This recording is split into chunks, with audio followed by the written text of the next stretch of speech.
Oren al Señor para que el Espíritu Santo les ayude a retener toda la clase, toda la información que domingo tras domingo se les expone, ¿verdad? Así que ya son las 9. ¿Listos? Vamos a comenzar orando para que el Señor nos guíe en esta mañana. Oremos.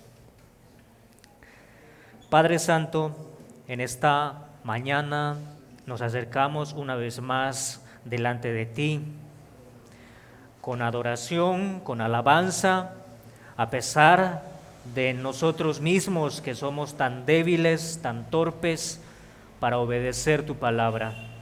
Pero estamos gozosos porque es por ti que fuimos traídos en esta mañana, en tu día santo. Este es el día que tú has separado para que como iglesia podamos reunirnos, congregarnos, escuchar tu palabra, hacer uso de los medios de gracia, poner en ejercicio los dones que nos has concedido, con el fin de exaltar, alabar, glorificar tu santo nombre y que nosotros como iglesia, como pueblo, podamos crecer a la imagen y estatura de Cristo nuestro Señor, nuestro Salvador, por el cual te damos gloria. Te alabamos, Santo Dios, rogándote que tu Espíritu Santo en esta clase bíblica nos ilumine, nos dé entendimiento para nuestras vidas. Bendice tu palabra que va a ser expuesta en esta clase. Bendice a cada uno de mis hermanos que están reunidos en esta mañana. Bendice a aquellos que están llegando. Tráelos con bien y también te lo rogamos que aquellos que aún no te conocen puedan ser salvos de su pecado. En Cristo Jesús te alabamos, Santo Dios. Amén. Los invito a que me acompañen al libro de Génesis, capítulo 12. Génesis, capítulo 12, verso 10 al versículo 20. Génesis, capítulo 12, versos 10 al 20.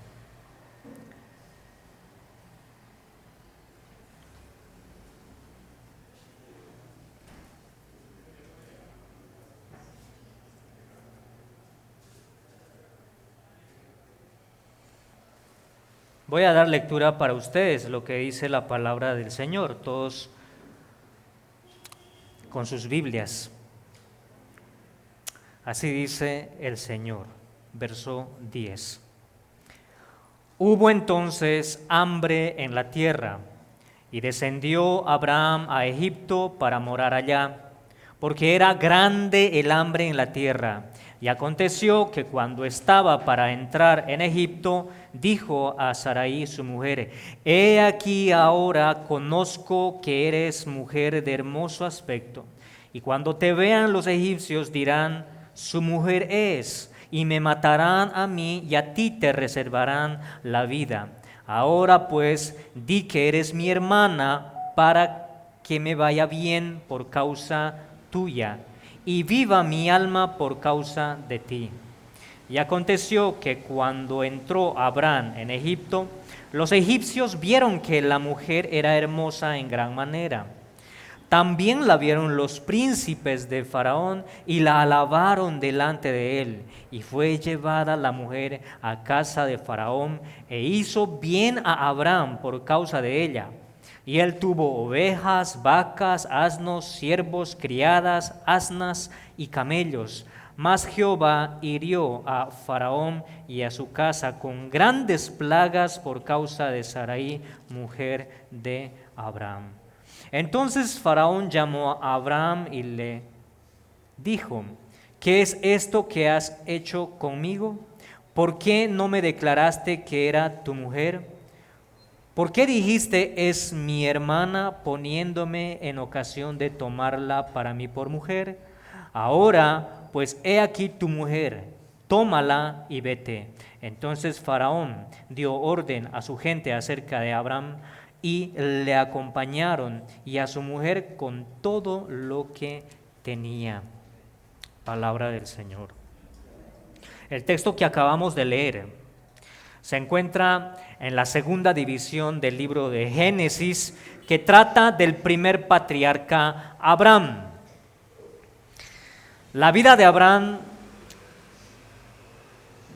se encuentra desde el capítulo 12:1 al capítulo 25, verso 11.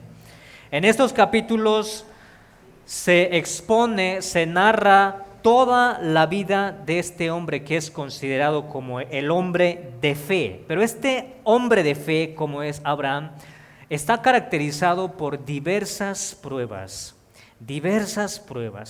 Y para esto, hermanos, tengamos en cuenta que Moisés, quien escribió el libro de Génesis, cuando redacta la vida de Abraham, una historia real, lo hace con el fin de que Israel, que está peregrinando en el desierto, pueda identificarse con Abraham. Puede identificarse de alguna otra manera con la vida de Abraham. Y esto es muy importante. Al igual que hoy en día se suele usar algunas ilustraciones, metáforas, historias, eventos, la Biblia misma lo usamos para poder extraer las aplicaciones a nuestras vidas. De igual manera, el pueblo de Israel, al leer la historia de Abraham, debía identificarse con Abraham y aplicar sus enseñanzas. Nosotros, cuando leemos la Biblia, principios, doctrinas, verdades, aplicamos a nuestras vidas, y de igual manera Israel debía aplicar la vida de Abraham a sus propias vidas en el desierto. Y nosotros ya lo vimos en el capítulo 11, verso 10 al 32, en el que se narra los antepasados de Abraham.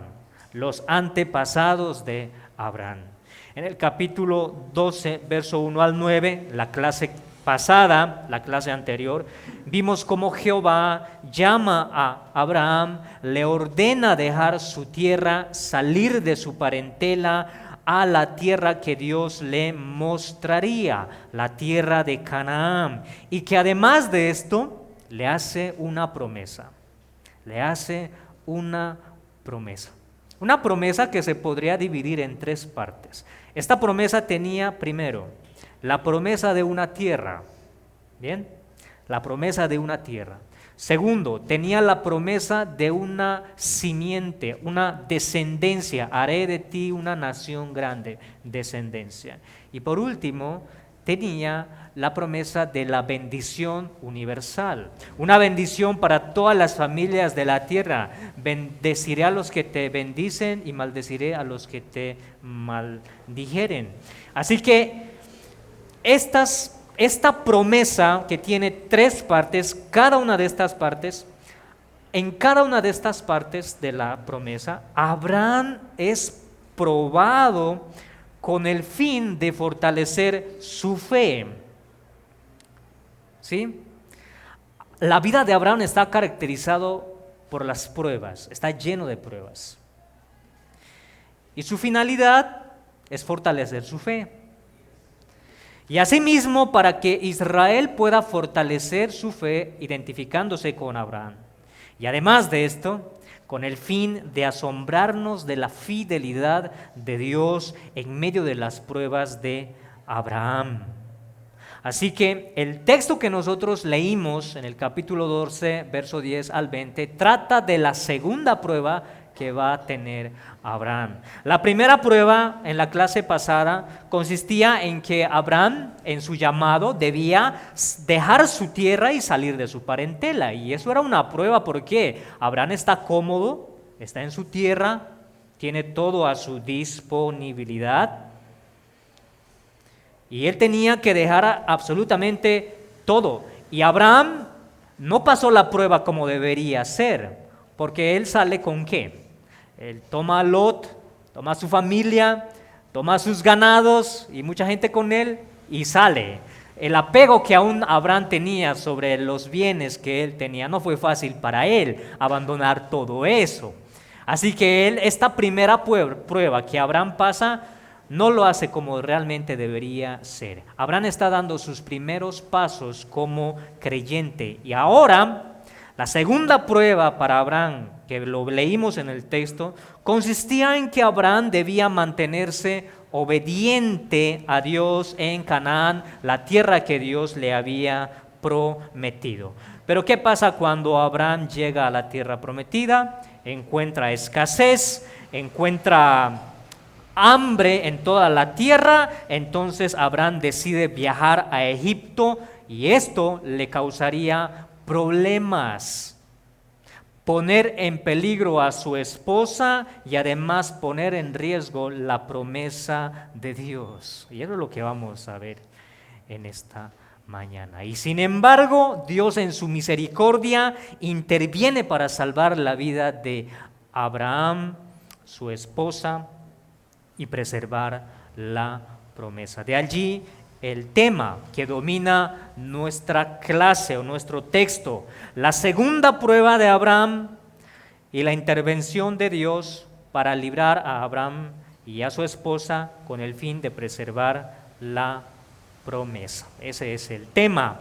La segunda prueba de Abraham y la intervención de Dios para librar a Abraham, su mujer, y preservar la promesa.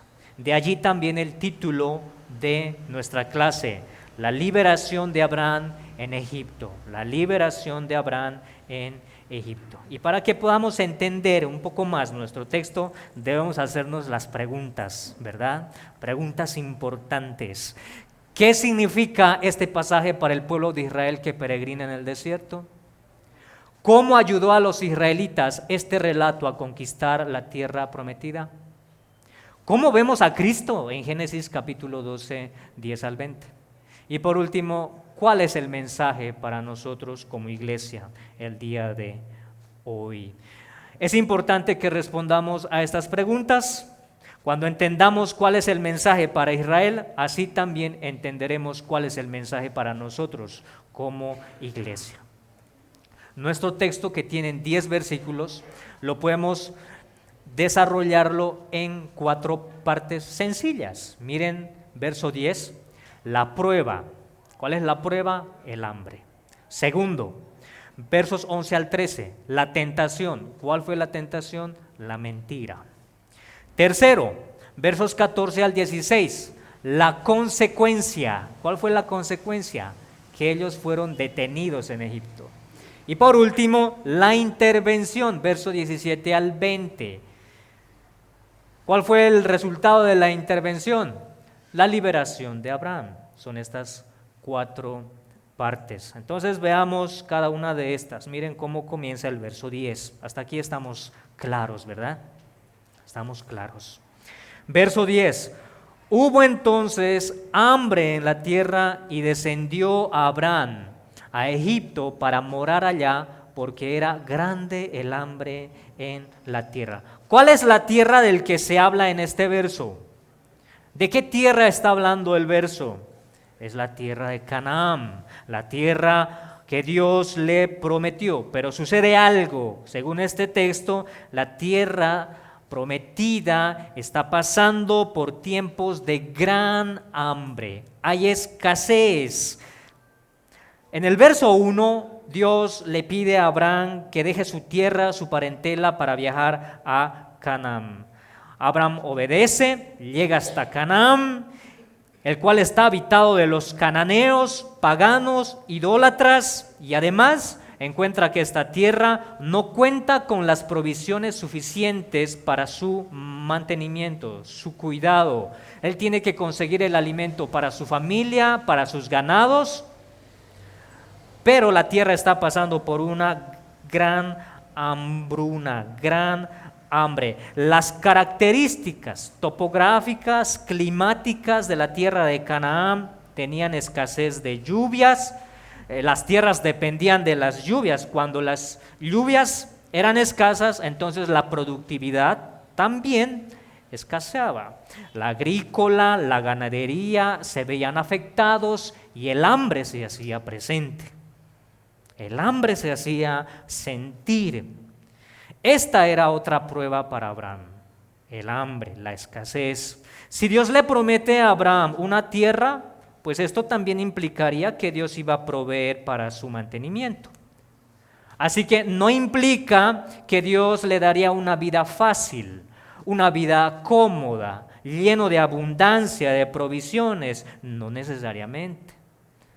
De hecho, la vida de cada creyente, al igual que el de Abraham y al igual que de nosotros, va a ser caracterizada por tiempos difíciles, tiempos de escasez, de necesidad. ¿Cómo debería haber respondido Abraham? Quizás esperamos que él consulte a Dios o espere las instrucciones de Dios. Debía mantenerse obediente a su mandato. Si Dios me pidió que vaya a esta tierra, entonces Dios va a proveer. Voy a trabajar diligentemente y voy a confiar en Dios para que Él nos provea de todo lo necesario. Mantenerse íntegro y leal a Dios. Pero ¿cuál fue la respuesta? ¿Qué solución dio a Abraham? Por voluntad propia. El texto no nos dice que él consultó a Dios. Decide viajar con toda su familia y sus ganados a la tierra de Egipto. Después de todo, Egipto, con la tecnología, el avance, la organización de esta nación poderosa, pues era el granero de todos los pueblos alrededor. En tiempos de sequía, los pueblos de alrededor venían a Egipto y tenían sus provisiones. Era como el granero de los demás pueblos. Ahora, no estamos seguros de que realmente era lícito para Abraham trasladarse de un lugar a otro necesariamente por la previa orden de Dios. No dice el texto, pero uno espera de que Abraham pueda consultar a Dios. Y sin embargo, estamos seguros de que hacer este viaje largo, bajar hasta Egipto, traía riesgos, exponerse a un peligro, a un grave peligro. Y sin embargo, mis hermanos, no debemos menospreciar o tener en poco la situación de este patriarca. Está pasando por una situación muy difícil. Pónganse en el lugar de Abraham. ¿Qué es lo que ustedes harían? Porque Abraham es un hombre débil como nosotros. Así que no debemos no debemos poner en alto la fe de Abraham en tiempos por las que él está viviendo. ¿Qué hubiéramos hecho nosotros en tiempos de escasez? Necesitamos alimento. Y no es que ellos no quieren trabajar, sino que la nación está en tiempos de sequía, en tiempos de escasez. Lo cierto es que Abraham comienza a decaer. La fe de Abraham comienza a decaer para enfrentarse a algo mucho más grave. Será tentado de una manera que las consecuencias también serán grandes. Y es lo que vemos en el siguiente texto, versículo 11. Y aconteció que cuando estaba para entrar en Egipto, dijo a Sarai su hermana, su mujer: He aquí, ahora conozco que eres de hermoso aspecto. Y cuando te vean los egipcios dirán, su mujer es, y me matarán a mí y a ti te reservarán la vida. Ahora pues, di que eres mi hermana, para que me vaya bien por causa tuya y viva mi alma por causa de ti. Piensen, ¿cuál es la tentación para Abraham? ¿Cuál es la tentación para Abraham en el texto que leímos? La mentira. La mentira. De alguna otra manera, Abraham conocía que Faraón tenía su harem. Tenía su harem, sus esposas, y esto harían más difíciles las cosas para Abraham.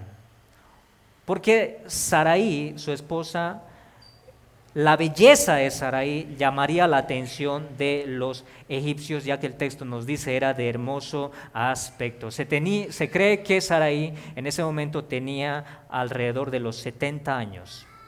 Y por si alguien pregunta, ¿cierto? ¿Cómo hizo para mantener su belleza a los 70 años? Recordemos que el hombre en los tiempos de Abraham, su promedio de vida era entre los 170 años todavía, está empezando a descender después del diluvio. Así que algunos dicen que Sarai podría aparentar de 35 años de edad aproximadamente. Así que Abraham tiene el temor de que los egipcios lo maten a causa de la belleza de su esposa. Y por esta razón cede a una tentación. la mentira, para salvar su vida, para salvar su propia vida. Verso 13, ahora pues di que eres mi hermana para que me vaya bien por causa tuya y viva mi alma por causa de ti. Y debemos notar algo en este texto, y es que en realidad Sarai era la media hermana de Abraham, ¿verdad? Eso es verdad.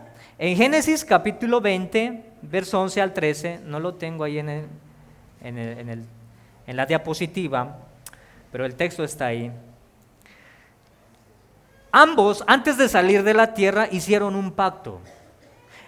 En Génesis 20 le encontramos en la misma situación parecida cuando Abraham y su esposa Sarai están delante del rey de Abimelech, un rey filisteo. Abimelech toma a su esposa porque también cede a esta tentación para decir, es mi hermana, y en realidad luego dice que en realidad es mi hermana, es la hija de mi padre, pero no es la hija de mi madre, así que es mi media hermana. En todo caso, la realidad en la que Abraham y Sarai están viviendo en el capítulo 12 es que Sarai realmente era su esposa, era su legítima esposa. Aunque era una media verdad, finalmente terminó siendo una mentira. Las medias verdades terminan siendo una mentira, en el que algo mucho más grave está haciendo aquí Abraham. ¿Qué está haciendo? Está exponiendo a su esposa al peligro, con el fin de salvar su pellejo, su vida. ¿Qué pueden pensar de esa situación? ¿Qué harían ustedes, hombres, esposos? Hay un comentarista, Richard Dempsey, nos dice, no debemos pensar que Abraham era tan desalmado como para poner en peligro la vida de su esposa por causa de su propia salvación. Él dice todo lo contrario, él pone esto en paréntesis para decir, parecía ser el modo mejor para salvaguardar el honor de ella, porque el faraón, al ver la hermosura de su mujer y ver a Abraham, que es todo un clan que está visitando la tierra de Egipto, probablemente Faraón iba a pedir la mano de su mujer, que no sabe, que en ese momento no sabe que es la esposa. Y esto haría de que requieran formalismos, trámites, quizás unos cuantos días, el cual daría la oportunidad a Abraham y a Sarai para escapar de la tierra de Egipto. No lo sabemos, el texto no lo dice.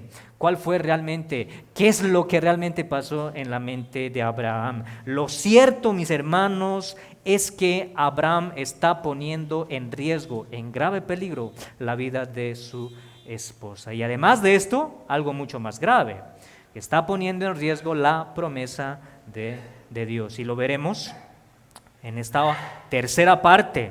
¿Cuáles son las consecuencias de esta gran mentira?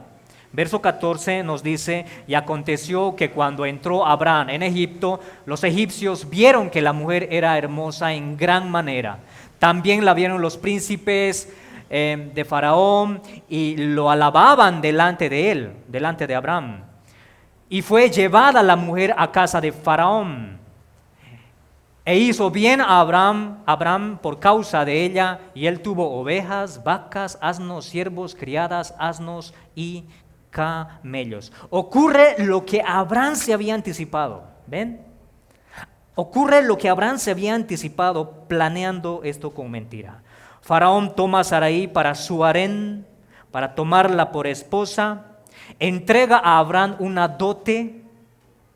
Las riquezas que él obtiene es una dote, animales, riquezas, bienes. Todo esto lo adquirió inmediatamente, rápidamente adquiere bienes y riquezas, animales. Y no podía rechazar tales regalos de Faraón, él tenía que aceptarlos.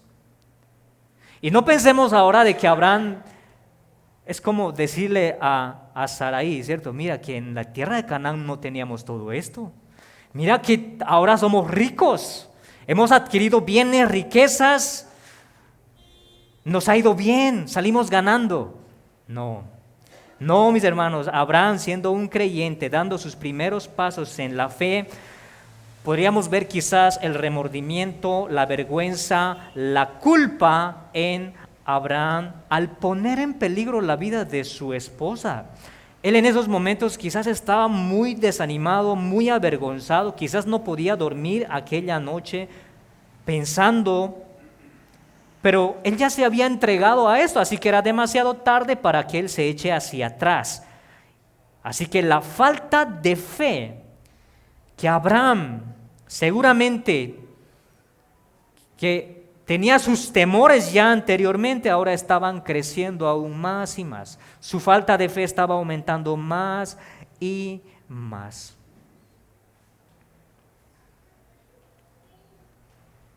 Poniendo en peligro la promesa de la descendencia por medio de Sarai. Y sin embargo, Abraham, que es torpe en sus caminos, es torpe. Vemos que Dios va a intervenir. Dios va a intervenir a Abraham, no lo va a dejar así. Verso 17, mas Jehová hirió a Faraón y a su casa con grandes plagas, por causa de Sarai, mujer de Abraham. Entonces Faraón llamó a Abraham y le dijo, miren lo que le dice. Algo que debemos notar, no sabemos cómo el Faraón se haya enterado de que Sarai era su esposa. No lo sabemos, el texto no lo dice. Probablemente haya sido Sarai, probablemente haya sido Dios, como en el caso lo hizo con Abimelech. No lo sabemos. Pero a diferencia de Abraham, lo que hace Dios es intervenir. Dios no niega a la esposa que escogió para Abraham. Lo guarda, lo cuida. Aquella madre que tenía que ser, aquella esposa, Sarai, que debía ser que vendría la descendencia prometida, Dios interviene a Faraón, Dios interviene para herir con plagas, con enfermedades. No nos dice qué tipo de plagas, las cuales Faraón se entera de que Sarai era la esposa de Abraham, el cual lo llama, lo dirige con palabras de reproche, el cual puede haya sido muy dura para Abraham. Mira lo que le dice, verso 18. Entonces Faraón llamó a Abraham y le dijo, ¿qué es esto que has hecho conmigo? ¿Por qué no me declaraste que era tu mujer? ¿Por qué dijiste es mi hermana, poniéndome en ocasión de tomarla para mí por mujer? Hasta el momento parece que el Faraón no tocó a Sarai. Dios lo guardó. ¿Qué hubiese pasado si Faraón se hubiese acostado con Sarai? ¿Qué habría sido de la promesa? Y sin embargo Dios interviene y para vergüenza de Abraham es exhortado, es amonestado duramente por un pagano, por un inconverso. Qué vergüenza, ¿cierto? Que ser amonestado por un pagano cuando espera de que un cristiano viva realmente como un cristiano, como es llamado según su vocación, un escogido, un verdadero creyente que debe mostrar testimonio, y rompe la ley de Dios y finalmente un inconverso viene y lo exhorta, lo amonesta. Eso es lo que está viviendo Abraham en este momento. Así que el patriarca acepta esta amonestación con un silencio. Y Dios, el resultado de la intervención de Dios favorece a Abraham, a su esposa, el cual les deja salir con todo lo que había adquirido, con todos los honores, vamos a decir, hasta la frontera de Egipto para que lo despidan. Verso 19, ahora pues he aquí, tu mujer, tómala y vete. Tú eres un cristiano, ve, yo no quiero saber nada de ti. Qué duro, ¿verdad? Y qué realidad muchas veces que el inconverso vea en un cristiano y que no quiere estar con un cristiano a causa de su pecado. Eso es algo muy grave. Verso 20. Entonces Faraón dio orden a su gente acerca de Abraham y le acompañaron y a su mujer con todo lo que tenía. Y de este modo Abraham vuelve de nuevo a Betel, del mismo lugar que él había salido. Regresa nuevamente allá. En el lugar donde había levantado un altar para adoración, regresa nuevamente allá. Miren que en Egipto no levanta altar para Dios para adorar, no levanta altar en Egipto. Porque la fe de Abraham ya estaba en declive. Su adoración ya había sido manchado por esta gran mentira.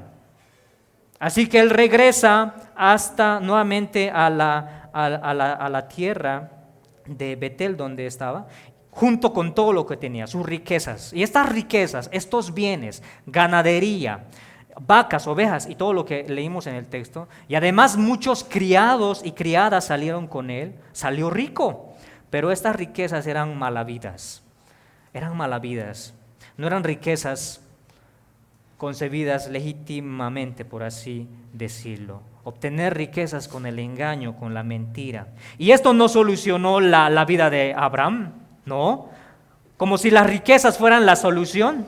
Para Abraham no lo fue. ¿Por qué? Más adelante veremos que las riquezas de Abraham causaron división entre los pastores de Lot y los pastores de Abraham, el cual se dividieron para habitar en direcciones opuestas. Trajeron problemas estas riquezas. Además, debían conseguir más alimento para los criados, más alimento para la ganadería en tiempos de escasez. Así que era una situación más difícil para Abraham estas riquezas. Y además, miren esto, más adelante veremos que estas riquezas ponen en riesgo la promesa de Dios cuando Abraham se llega a Agar para tener su descendencia. ¿Ven que las riquezas no siempre son la solución a esto? Hasta aquí entonces estamos viendo estas 4 partes de la narrativa. La pregunta es, ¿cómo vemos a Cristo en este pasaje? Lo vemos en toda la narración, mis hermanos. Pensemos solamente por el hecho de que Dios haya guardado a Sarai.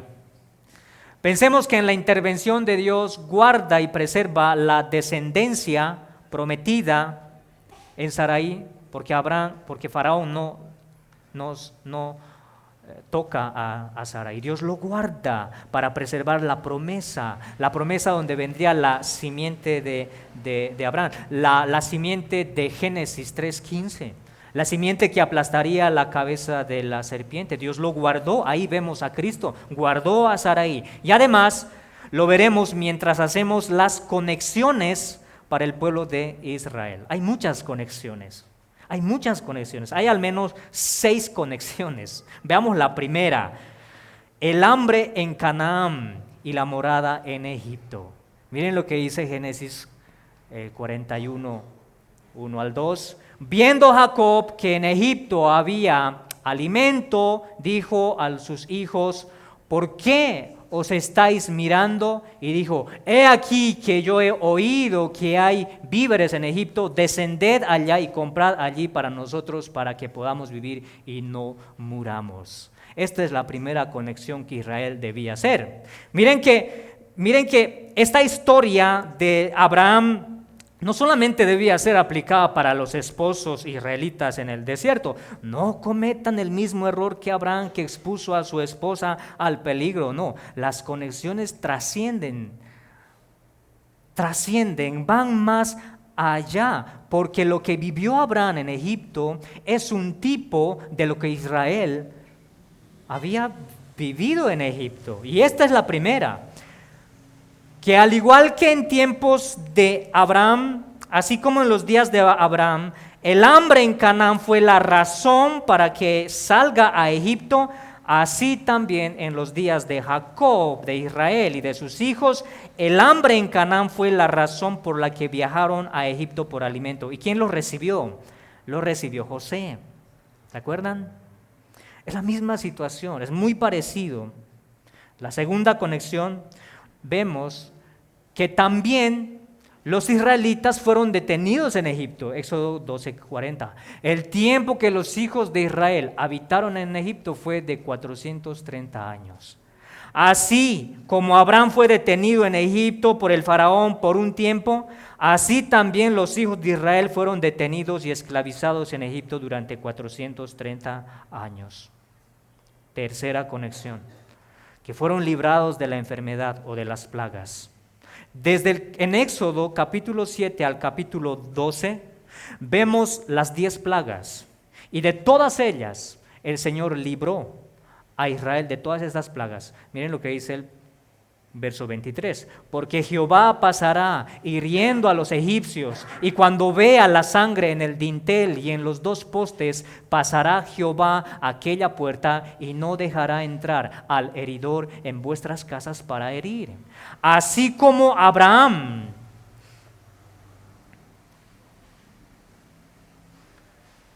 fue, o más bien, así como Egipto recibió en tiempos de Faraón, en tiempos de Abraham, Faraón recibió una plaga a causa de Sarai, así también Dios trajo 10 plagas sobre Egipto a causa de esclavizar al pueblo de Dios durante 430 años. Y así como Dios guardó a Abraham de ser tocado por estas plagas, así también Dios guardó al pueblo de Israel de ser tocado por las 10 plagas en Egipto.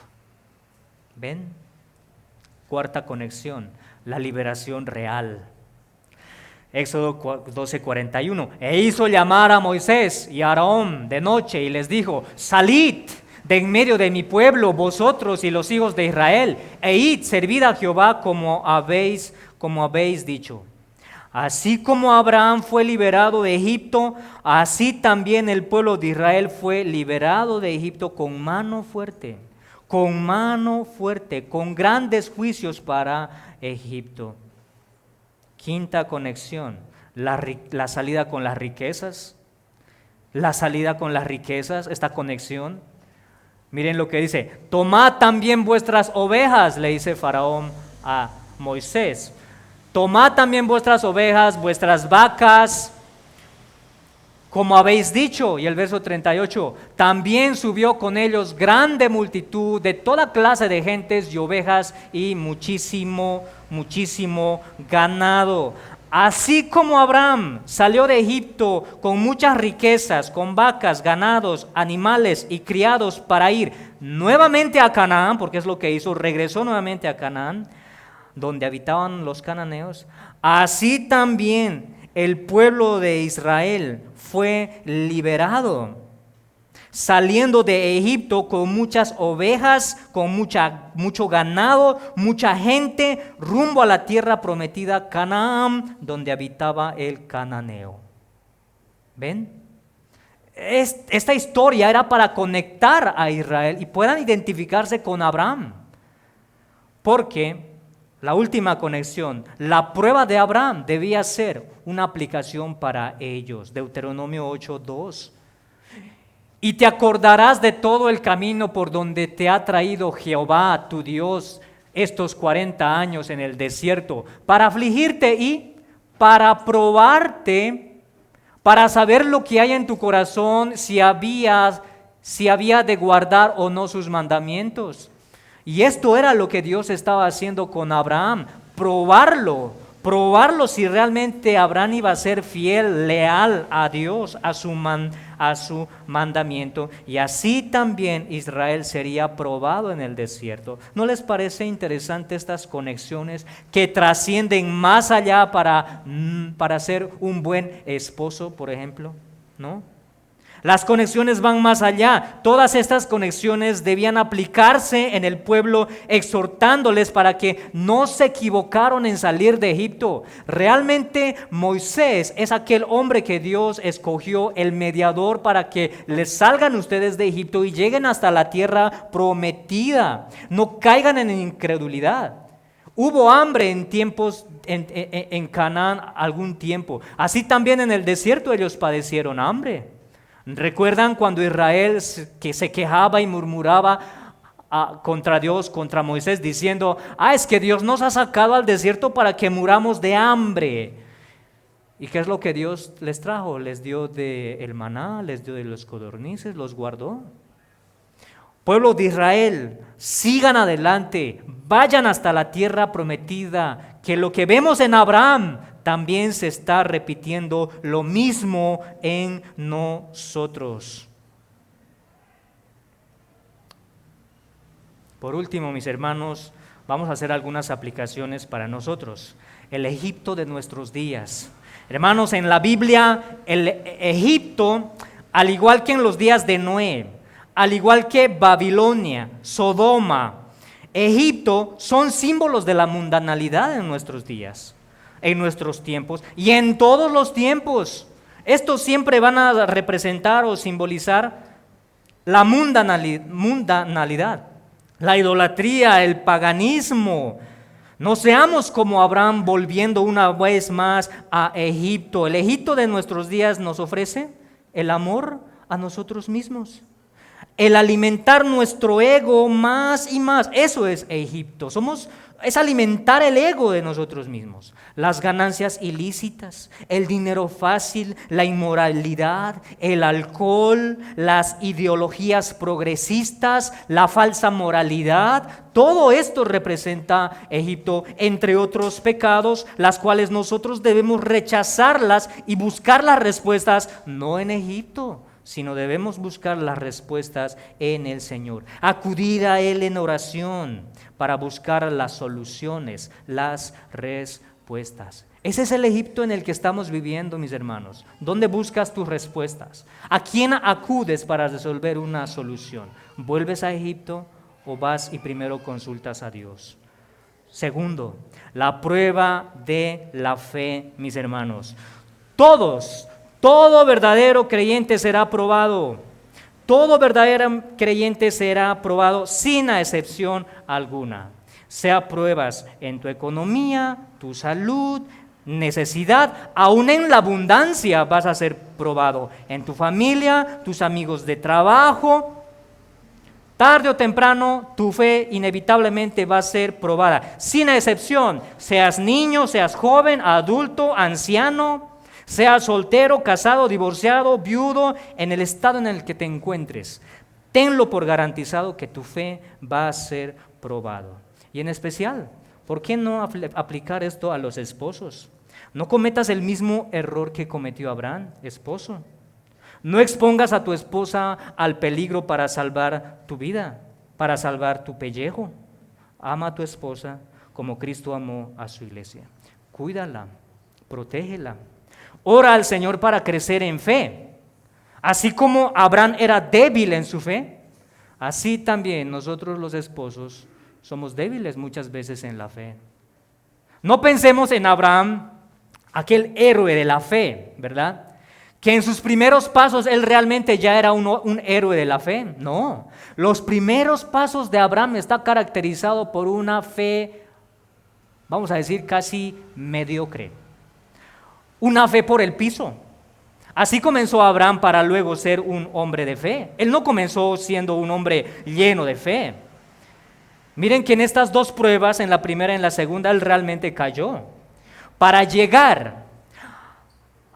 que Abraham tenga su fe como lo tuvo cuando debía sacrificar a su hijo, tuvo que pasar por muchas cosas. Era un desastre la fe de Abraham cuando comenzó. Así también nosotros muchas veces los esposos podemos ser torpes. Por tanto, oremos al Señor, mis hermanos, ya que los esposos son cabeza del hogar. Esposas, oren por sus esposos. Oren por sus esposos, mis hermanas, porque el esposo es la cabeza del hogar. Ya que ellos tienen la última palabra para tomar una decisión, oren para que el Señor les dé sabiduría, discernimiento, temor de Dios para que tomen una decisión sabia, prudente. Las esposas están involucradas en esto. No es que, eso es trabajo del esposo, entonces yo me quedo cruzar los brazos. Deben orar, apoyarse el uno al otro.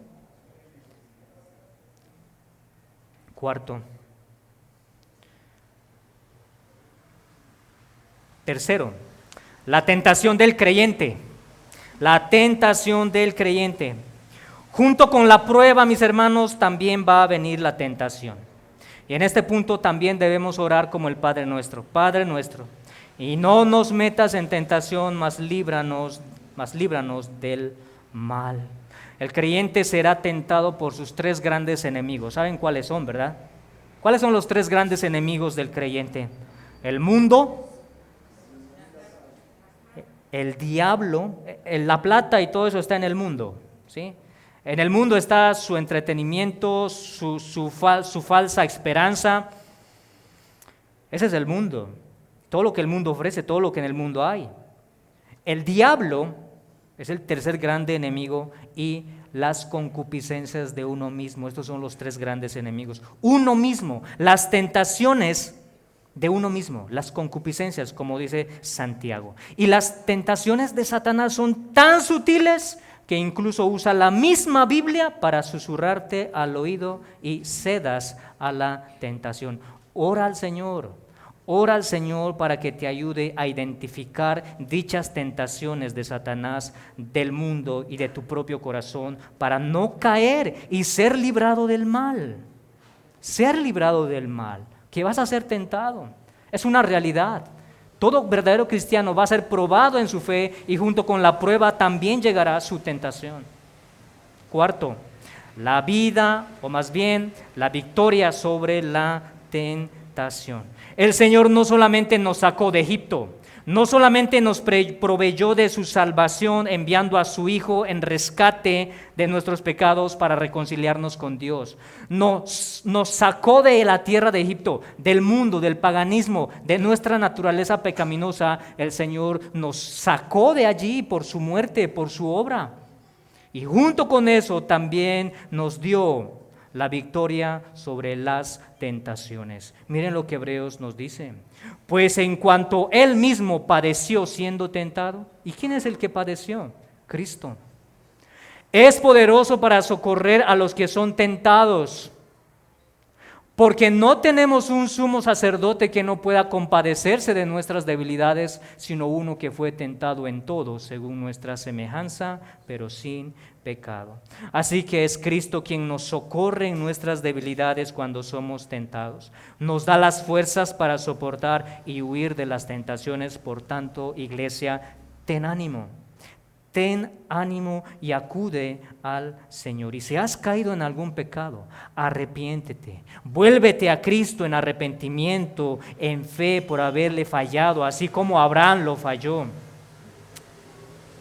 Por último, mis hermanos, salir de Egipto y entrar a Canaán. Y esto es para nuestros amigos en especial, nuestros amigos que en esta mañana nos visitan.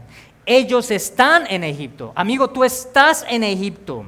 Estás sumergido en la mundanalidad, estás absorbido en tus pecados. Estás absorbido y enceguecido por tus pecados. No tienes temor de Dios, no oras, no lees la Biblia, no te acuerdas de Dios durante semana, vives como si no tuvieras ley. Y esto es Egipto.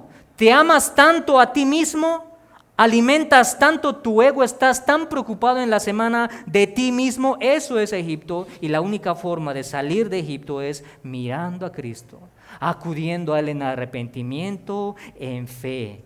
Entrar a Canaán es estar con Cristo, y eso es lo que tú necesitas, porque cuando Cristo vuelva, allí ya no habrá más vuelta atrás, no habrá oportunidad.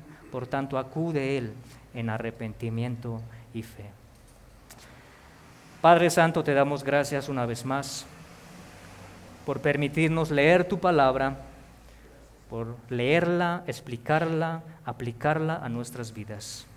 Bendice a tu pueblo que escuchó, guarda tu palabra en sus corazones y tu Espíritu Santo salve a aquellas almas que aún no te conocen. Te lo rogamos en Cristo Jesús. Amén.